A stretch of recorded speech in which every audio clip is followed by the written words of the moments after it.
Brendan, sir, I have your programming you turned in, so let's review it together. Okay, starting out, let's look at the template that you turned it in here. Has all the instructions of what your program has to have, all the good stuff down here. First thing I can see is insert your pseudocode here. This is missing. There's no pseudocode. I'll put that comment on there. If you don't remember pseudocode, we went over it in class. It's in this week's lesson. Right here in the lesson on page 3, 1.05, talks all about pseudocode. Here's a sample of how to write some pseudocode. And you're missing that. So that's a chunk of points right there. Let's go on down. Here's your actual program. So let's copy that. Let's put it in a programming window. Paste. And let's write. It's got your name, date, program. Okay, that's good. Got that. Define main. And I see a bunch of print statements, which makes me think, is this assignment 1.03 where you're supposed to have 5 print statements? Because when I run it, it just prints those 8 things.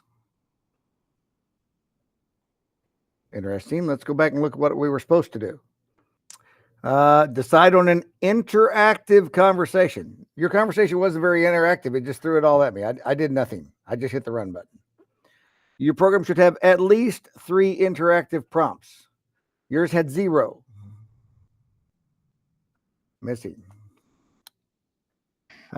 Input from the user should be assigned to variables.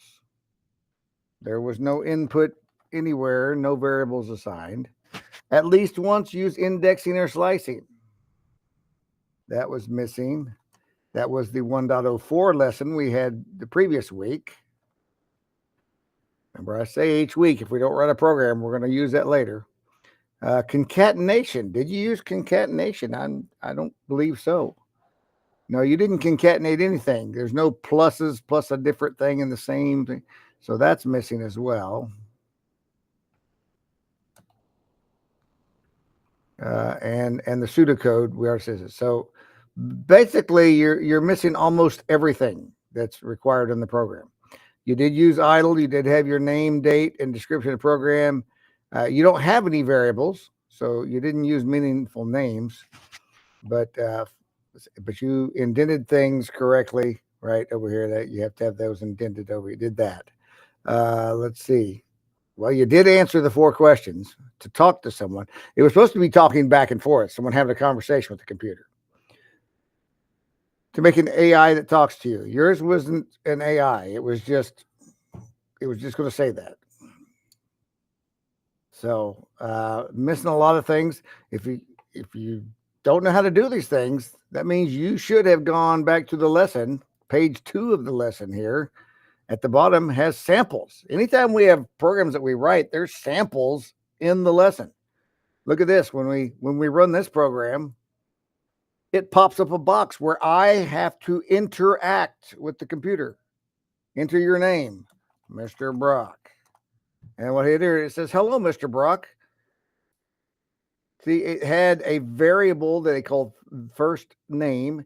And there's an input statement that's going to pop up that box and make me type something while the program is running.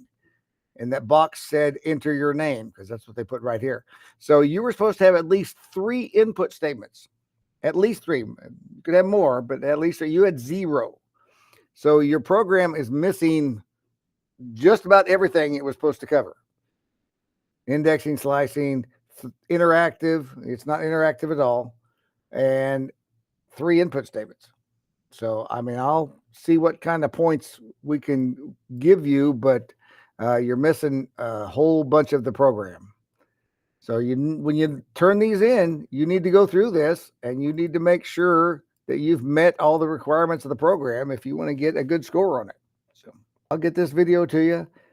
I'm giving feedback like this to help you going forward. You know, you can go back and correct things and resubmit things if you let me know.